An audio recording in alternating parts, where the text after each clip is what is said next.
Hi guys, this is Alea Jed and welcome back to my YouTube channel. So for today's video, nilalagnat ako. Ayan, hindi ako makahinga. So, kanina, kahapon pa to, sobrang sakit ng katawan ko. Nilalagnat talaga ako, tapos tinatago-tago ko lang. Tapos kanina, napansin ng amo ko, iba na yung boses ko. Tapos yung ilong ko tumutulo lang talaga yung sipon na clear. Tapos kalahati lang. Hindi na ako makahiga ngayon. Kailangan kong gumanga para humiga. Tapos, sabi ng amo ko, may sakit ka ba? Sabi ko, meron. Ano, sipon? Sabi ko, gano'n. Sabi niya, gusto mo ng gamot? Sabi ko, meron na ako. Binom na ako. Babaya uli. Sabi ko, gano'n. Tapos, hindi nagtatrabaho lang ako doon sa kusina. Sobrang sakit talaga. Parang yung mata ko, lumalabas yung init doon. Pati sa mukha ko, lahat-lahat. Tapos biglang, yung bata, pumasok doon. Sabi niya nung una, maglalaro daw siyang pickleball, sabi niya sa nanay niya. Tapos biglang tumakbo siya sa kusina. Nandun ako, sabi niya, Jen, laro tayo ng pickleball. Tapos napikon ako ba? Kasi nga, nilalagnat ako. Tapos pagpalaruin pa ako. Ito nga yung dahilan kaya ako nagkakasakit yung buong kong katawan, kakalaro sa kanya. Sobrang sakit talaga. Tapos, buti siya, sanay siya sa ganito ba, na magalaw. Ako hindi. Nasasaktan ako yung kadadampot ko ng bola. Parang pickleball, parang siyang badminton. Pero ito, malaki yung bola. Ayan. Tapos, di lumabas ako sa kusina. Kasi nga, sabi niya eh. Tapos, yung nanay, hinayaan lang ako. Sabi, nakatingin lang siya na alam niya na nilalagnat ako, buisit. Tapos, di naglalaro kami ng bata. Hindi ko kinakausap yung bata kasi nainis ako talaga. Nandyan lang yung nanay, katabi lang namin nakaupo. Tapos, sabi ng bata, inaantok ka ba? Mukha kang inaantok. Sabi ko, may sakit ako. Sabi ko ganun sa bata. Tapos sabi ng nanay, oo nga, may sakit yan. Alam niya na nga na may sakit ako. Pinabayaan lang niya yung anak niya na paglaruin ako. Napipiko na ka talaga ako kanina. Tapos, gusto ko nang maiyak sa galit kasi nga hindi niya alam yung nararamdaman ko. Masakit yung buo kong katawan, yung ulo ko masakit, tapos yung mata ko parang may lumalabas na init, tapos hindi ako makahiga, tapos ganito lang ako, ganito, tapos namumula to, ayan, tapos laro pa din kami ng laro, tapos sabi ng bata, akala ko ba hindi ka nilalagnat? Akala ko ba hindi ka nagkakasakit? Sabi niya ganun sa akin. Sabi ko, ano tingin mo sa akin? Robot? Sabi ko ganun. Yung nanay nandyan, lumayas yung nanay. Pagkatapos ko sinabing ganun, ano tingin mo sa akin? Robot? Sabi ko ganun. Yung nanay umalis. Pupunta doon sa kusina. May gawa, kunwari. Tapos, tumahimik yung bata. Yung bata, hindi niya nakuha yung ko, na masama na yung tingin ko sa kanya ba. Buisit na talaga ako. Inaano ko lang talaga kanina, inaantay ko na pumatol yung amo kong babae sa pasaring ko, sa galit ko kanina. Kasi pinapakita ko talaga na galit ako eh. Ang dami ko pag gagawin sa kusina. Alas 10, 45. Tapos umalis yung bata alas 10:50. Or alas 10:40 ata kami naglaro, 10 minutes. So, ang dami ko pag gawain sa kusina. Asikasuhin ko pa yung pagkain niya, maghuhugas pa ako, maglalaba pa ako ng mga basahan. Dami pa. Tapos biglang paglalaroin niya ako sa bata, talagang sinabi ko talaga, tingin mo sa akin, robot? Sabi ko talaga, first time kong nasabi yan sa tanang magtatatlong taon ako dito. Hindi ko pa nasabi yung salita na yan. Kanina lang talaga, napuno talaga ako. Buti yung nanay nakaintindi, lumayas. Kasi naghahanap na ako kanina ng isang isang biki lang ba? Alam mo yun? Pagka ganyan galit ako, una doon sa kusina, pagpunta ng bata na inaya ako ng pickleball, tinapon ko yung yung lagayan ng tubig, di nag-ingay, binagsak ko doon sa sa sink. Puta, dami ko paggawain. Tapos hindi ako nakagiti. Tapos naglalaro kami, kaya sabi ng bata, parang kang inaantok. Sabi ko, may sakit ka? May sakit ako. Sabi ko ganun. Tapos ayun, first time ko kanina nagsabi. Tapos yung nanay, kunwari patay mali siya, di niya narinig, layas lang siya. Tapos ayun, maya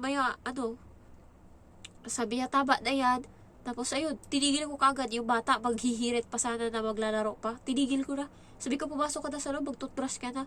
May gagawin pa ako. Sabi niya, hayaan mo yung trabaho po, mamili ka. Sabi pa na bata, mamili ka. Maglalaro ka o magtatrabaho? Sabi ko, kahit maglaro ako sa'yo, pagkatapos ko makipaglaro sa'yo, magtatrabaho pa din ako sa kusina. Tignan mo, tumutuloy yung sipon ko. Tapos, basta, napipikon talaga ako kanina yung naghahanap ako ng kung sasagot lang kanina yung amo kong babae, rayo talaga kanina. Kasi, ano talaga, mainit talaga ulo ko ngayon. Masakit yung buo kong katawan. Pinipilit ko na nga lang magtrabaho kahit nilalagnat ako. Nakikita niya naman yung mukha ko. Tapos, wala. As in, di ba lang ano, punta ka ng doktor, ganyan. Wala. Sabi lang sa akin, may gamot ka dyan, bibigyan kita. Kaya, kanina, pag talagang napikon talaga ako, talagang sabihin ko talaga sa kanya na, hanggang March na lang ako. Pinipigil ko lang yung sarili ko. Diyos ko, pag sinabi ko yung kanina, kasi pinipigil ako na yung sarili ko, gusto ko nang sabihin sa sobrang galit ko eh. Naghahanap ako ng ng konting nigas ng apoy na gusto kong lumaki. Alam mo yun, gusto ko ng away kanina. Tapos, nitignan ko siya. Kasi gusto ko talaga makipag-away. Napipikon talaga ako. Lumaya siya. Umiwas. Bisit. Tapos, talaga siya, gusto ko nang sabihin kanina na aalis na ako. Pero pinipigil ako. Sabi ko, isang buwan pa. Isang buwan pa ako magtitiis. Hayaan mo na sa isang buwan. Kahit pa paano, hindi masyado ako mahirapan. Kasi pag sinabi ko ngayon, by tendency na papahirapan niya ako pag nalaman niya na aalis ako. Kaya, sabi ko, okay na yung 2 buwan niya akong pahirapan kaysa sa 3 buwan. Baka, parang na-drain ako guys. Kapag pala tuloy-tuloy yung trabaho mo, tas walang pahinga, maano ka pala, magiging sakitin ka, parang nauubos ka, yung katawan mo na healthy, nagiging mahina. Dati sobrang lusog ko eh, tas biglang nung 2 years ako dito, doon ko naramdaman na bumagsak yung katawan ko na kahit pinipilit kong hindi matulog. Nagbabasa ako ng libro, kahit nakaupo ako, nakikita nga ng matanda mama niya, na natutulog ako habang nakaupo. Hindi ko alam, sobrang hina ng katawan ko doon. Kaya nung umuwi ako ng probinsya, nagpahinga ako ng 3 weeks, talagang kumain ako, natulog ako, nakabawi ako. Pero ngayon, humihina na naman yung katawan ko kasi siguro hindi sapat yung 3 weeks na pahinga kasi nagtatrabaho din naman ako doon. Tsaka yung tulog namin alas 9, alas 10, tapos yung gising alas 5 kasi maaga nagigising yung mama ko, kaya magigising na din ako. So, eto, kaya, ba't ang tagal ng March, naiinis ako.